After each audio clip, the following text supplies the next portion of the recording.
मौसम बदलता है तो शुरुआत में थोड़ी सी परेशानी ना सबको होती है, क्योंकि आदतें एकदम से चेंज नहीं की जा सकती। इसीलिए क्लाइमेट चेंज होने के थोड़ा सा पहले से ही कुछ उसके अकॉर्डिंग अगर हम चेंजेस कर लें अपने किचन में, अपने घर में, तो इन मुश्किलों को थोड़ा सा कम किया जा सकता है। जैसे कि हमारे कुछ सामान होते हैं, उनको हम ठंड में नहीं यूज़ करते, कुछ चीज़ें होती है जो हम गर्मी में यूज़ करते हैं। तो इन सारी चीज़ों को अरेंज करना, या फिर जो चीज़ें यूज़ में नहीं आ रही हैं उनको कहीं पैक करके रख देंगे तो आपको फिर काम करने में भी आसानी हो जाएगी। और वैसे भी ठंड का मौसम हम सबका फेवरेट मौसम होता है, काफ़ी प्लेजेंट होता है। तो बस थोड़ी बहुत कुछ छोटी मोटी चीज़ों का ध्यान रखने की ज़रूरत है और कुछ इजी तरीक़ों से हम अपने इस ठंड के मौसम को भी और बेहतर बना सकते हैं। अपने घर की कुछ चीज़ें मैं आज साफ़ कर रही थी तो आपके साथ भी वही शेयर करूंगी, और इस वीडियो में आपको मिलेगी बहुत ही इजी क्लीनिंग टिप्स। तो चलिए स्टार्ट करते हैं आज का वीडियो। हेलो गाइस, नमस्ते एंड वेलकम बैक।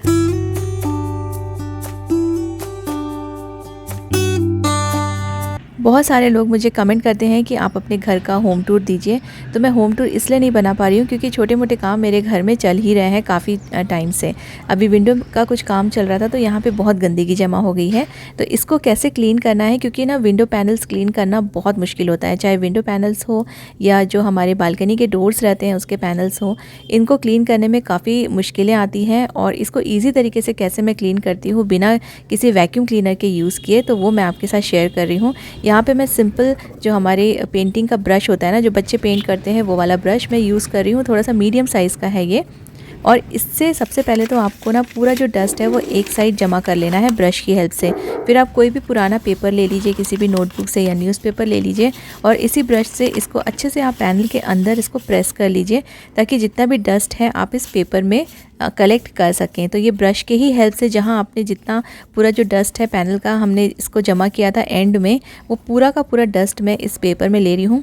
बहुत ही इजी तरीका है, आपको वैक्यूम क्लीनर की ज़रूरत नहीं पड़ेगी, क्योंकि कई बार वैक्यूम क्लीनर इतने छोटे छोटे पैनल्स से क्लीनिंग मतलब क्लीन नहीं कर पाते हैं, और जो हमारा टाइम भी वेस्ट हो जाता है।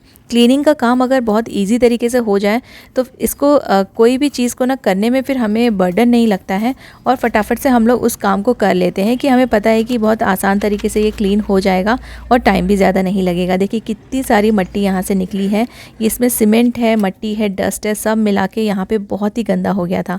तो जब ये वाली आप क्लीनिंग कर लेंगे, पूरा जो इसमें डस्ट है या मिट्टी है वो निकल जाएगा। फिर आप एक कपड़ा लीजिए और सेम ब्रश लीजिए और उसकी हेल्प से आप ऐसे क्लीन कर लीजिए। पूरे अच्छे से जो पैनल्स है ना वो क्लीन हो जाएंगे। और आपको मैं ये डिफरेंस दिखाती हूँ। ये छोटे आपको जो एक दो दाग दिख रहे हैं ना, ये पेंट के दाग हैं, ये बिल्कुल भी गंदगी नहीं है, गंदगी पूरी निकल गई है। तो ये अच्छे से साफ़ हो गया है। मैं आपको पास से दिखाती हूँ। पैनल्स के जो डिफरेंस है वो आप देख सकते हैं। मैं हाथ भी इसमें फिंगर लगा के दिखा रही हूँ, और फिंगर मेरी एकदम क्लीन है, कुछ भी डस्ट इसमें बचा नहीं है। तो ये बहुत ही इजी तरीका है। आप डिफरेंस देखिए, जो दूसरे पैनल्स हैं वो कितने गंदे हैं, और ये मैंने सिर्फ पेंट ब्रश और पेपर की हेल्प से क्लीन किया है। बहुत ही अच्छे से ये साफ़ हो गया है। तो अगर आपको ऐसे छोटे पैनल्स क्लीन करने के लिए प्रॉब्लम होती है तो आप पेंट ब्रश और पेपर से एक बार ज़रूर क्लीन करके देखिए। अपने घर को साफ़ रखने के साथ साथ अपनी पर्सनल चीज़ों को भी हमें क्लीन करने की बहुत ज़रूरत होती है। जैसे कि हमारे कोम या फिर जो हमारे मेकअप के ब्रशेस होते हैं। मेरे पास तो मेकअप ब्रशेस ज़्यादा नहीं है क्योंकि मैं मेकअप बहुत कम यूज़ करती हूँ, लेकिन मैं पाउडर लगाने के लिए जो पफ़ वगैरह है वो भी यूज़ करती हूँ। तो उसको भी क्लीन करना मैं दिखाऊँगी, लेकिन आज के वीडियो में नहीं।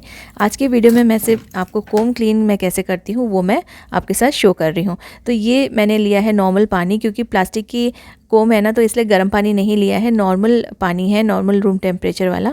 और इसमें मैंने विम लिक्विड डाला है। विम लिक्विड से ना बहुत ही अच्छे से और जल्दी से ये क्लीनिंग हो जाती है।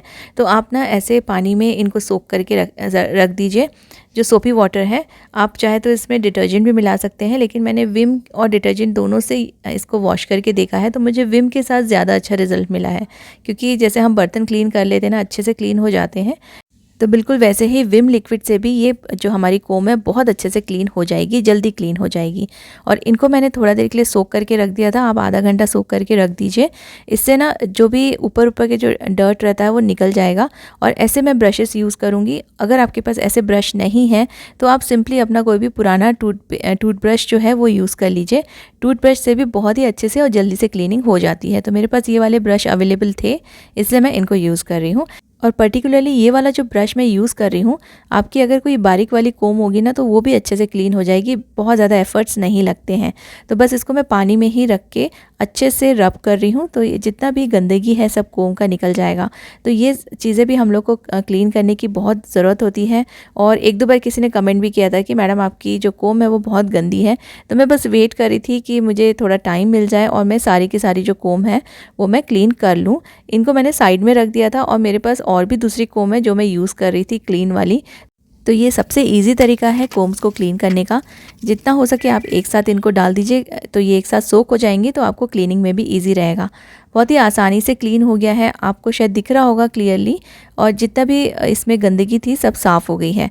अब ये वाली जो कोम है उसको तो हम लोग ऐसे इजीली ब्रश के हेल्प से क्लीन कर सकते हैं, लेकिन जो दूसरे जो ब्रश रहते हैं, ब्रश में काफ़ी सारे जो हमारे बाल होते हैं ना वो चिपक जाते हैं। तो आपको ना अलग से वो सब, जैसे ये वाला जो ब्रश है इसमें काफ़ी सारे बाल अटके हुए हैं, आपको ये बाल अलग से पूरा खींच खींच के निकालने की ज़रूरत नहीं है। आप इसे सोक करके रखिए, ये थोड़े लूज़ हो जाएंगे और जैसे ही आप इसको ब्रश से स्क्रब करने लगेंगे ना वो बाल पूरे बाहर आ जाएंगे और आप उसको ऐसे टिश्यू पेपर से खींच खींच के आप साइड में कर सकते हैं। तो एक एक अगर हम लोग बाल खींचते रहेंगे ना तो उसमें भी टाइम जाता है, वो सब आपको अलग से करने की ज़रूरत नहीं है। सोकिंग के टाइम पे ही आप ब्रश के जो बाल हैं, इस दूसरे जो मैंने क्लीनिंग ब्रश यूज़ किया है उससे आप उसे पुल करके निकाल सकते हैं। और अच्छे से मेरी सारी की सारी कोम क्लीन हो गई है। मैंने इसे साफ़ पानी से वॉश कर लिया है और फिर एक टॉवल बिछाकर आप इन कोम्स को थोड़ा देर रख दीजिए, या फिर आप उसी टाइम इसे पोंछ के यूज़ भी कर सकते हैं।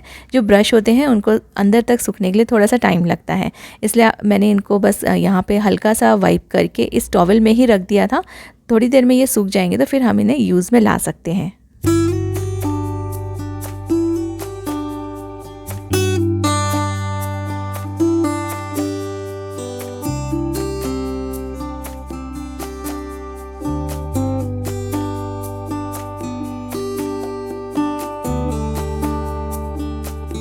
मैं अपनी किचन की क्लीनिंग बहुत बार आप लोगों के साथ शेयर करती हूँ, लेकिन फिर मुझे ना बहुत सारे कमेंट वापस से आने लगते हैं कि हमारा जो किचन का जो काउंटर टॉप है वो बहुत डल हो जाता है, तो उसको कैसे साफ़ करें। वापस से मैं आपके साथ शेयर कर रही हूँ क्योंकि ये काफ़ी इजी है। क्योंकि ना बहुत सारे लोग स्क्रब नहीं करते हैं अपने किचन के काउंटर टॉप को, इसीलिए वो डल हो जाता है। कुछ सालों में ही ना मतलब बहुत ज़्यादा स्टेन्स दिखने लगते हैं और एकदम डल सा दिखने लगता है। लेकिन जो मेरा किचन काउंटर टॉप है वो काफ़ी शाइनिंग है। देखिए, जब आप काम करते रहेंगे और ऐसे ही गीले कपड़े से बस उसको साफ़ कर देंगे तो उसमें शाइन नहीं आएगी। जैसे अभी मैंने सिर्फ एक कपड़े से वाइप किया था, तो आपको खुद ही दिख रहा होगा कि गंदा जो किचन था उसको सिर्फ वाइप करने से उसमें सफाई नहीं हुई है और उसमें वो शाइन नहीं आई है, तो आप मेंटेन नहीं कर पाएंगे। हर समय आपको डेली इसको क्लीन करने की ज़रूरत है और सिर्फ कपड़े से नहीं, आपको इसको स्क्रब करने की ज़रूरत है। अगर आप चाहते हैं कि आपका किचन हमेशा शाइन करता रहे और उसका कलर डल ना हो, चाहे वो कोई भी कलर का हो, ब्लैक हो, वाइट हो, ग्रे हो, और या फिर ग्रीन मार्बल भी कई सारे लोगों के किचन में रहता है, तो ये बहुत अच्छे से शाइन करेगा। लेकिन आपको इससे एवरी नाइट या फिर एवरी डे आप दिन में एक बार ज़रूर इसको स्क्रब कीजिए। मैं रात के समय स्क्रब कर लेती हूँ क्योंकि दिन भर कुछ ना कुछ काम चलते रहते हैं, इसलिए रात को एक बार जब मैं फाइनली पूरा क्लीन करके सोती हूँ उसके पहले मैं इसे अच्छे से स्क्रब करती हूँ और ये मेरा डेली का काम है। एक दिन भी अगर स्क्रब नहीं किए तो स्टेन्स आएंगे और बिलीव मी इसमें बहुत ज़्यादा टाइम नहीं लगेगा। आप थोड़ा सा जो भी आप साबुन या सोप लिक्विड आप यूज़ करते हैं अपने बर्तन धोने के लिए, थोड़ा सा आप अपने काउंटर टॉप पे और अपने बर्नर पे डाल दीजिए और इसके बाद आप स्क्रब करके इसे अच्छे से वाइप कर लीजिए। बहुत ज़्यादा बिल्कुल भी टाइम नहीं लगेगा, एफ़र्ट नहीं लगेगा। ये एक बार आपने अपने हैबिट में इसको शामिल कर लिया तो फिर आपकी जो क्लीनिंग है बहुत अच्छे से हो जाएगी। स्पेशली आपका जो काउंटर टॉप है वो डल नहीं दिखेगा, और अगर वो डल हो गया है, उसमें शाइन बिल्कुल नहीं है, आप फिर भी कंटिन्यूसली आप डेली इसे स्क्रब करना स्टार्ट कर दीजिए। एक हफ्ते में आपको इसका डिफरेंस नज़र आने लगेगा। तो ये वाला आप ज़रूर प्रैक्टिस करके देखिए अपने किचन की क्लीनिंग में, डेली कीजिए। बहुत अच्छे से आपका किचन का काउंटर टॉप और जो बर्नर है वो अलग से उसमें शाइन आ जाएगी और आप खुद ही फील करेंगे कि ये एक्चुअली में अब क्लीन होने लगा है। तो ये सिंपल तरीका है जो मैं यूज़ करती हूँ, इसलिए मेरा जो काउंटर टॉप है वो हमेशा शाइन करता है क्योंकि स्क्रबिंग इसमें डेली होती है।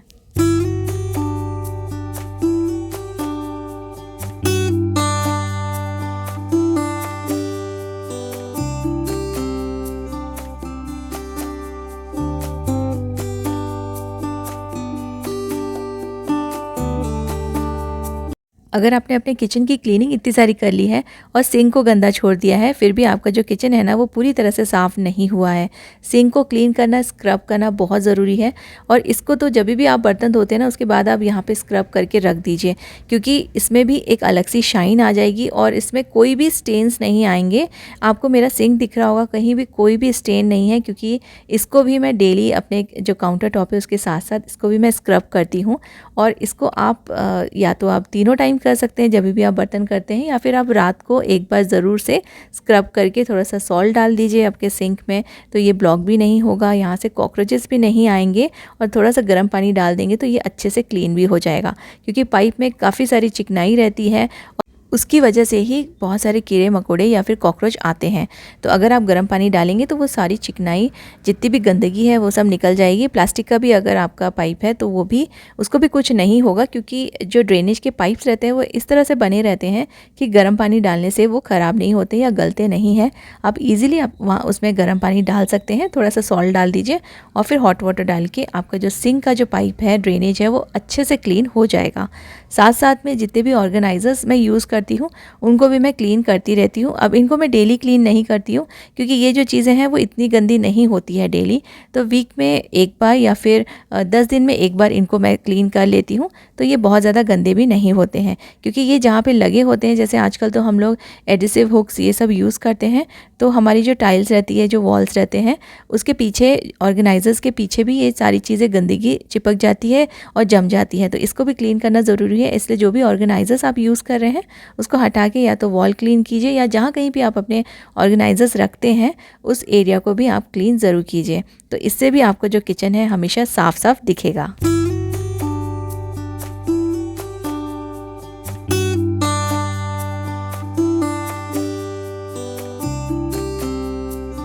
उम्मीद करती हूँ कि आज की क्लीनिंग टिप्स आपको ईज़ी लगी होगी, क्योंकि मैं हमेशा ट्राई करती हूँ कि ईज़ी टिप्स शेयर करूँ, जिससे कि आपके घर की साफ़ सफाई आसान तरीके से हो सके और आपको बहुत ज़्यादा एफ़र्ट्स ना लेना पड़े। Thank you so much for watching.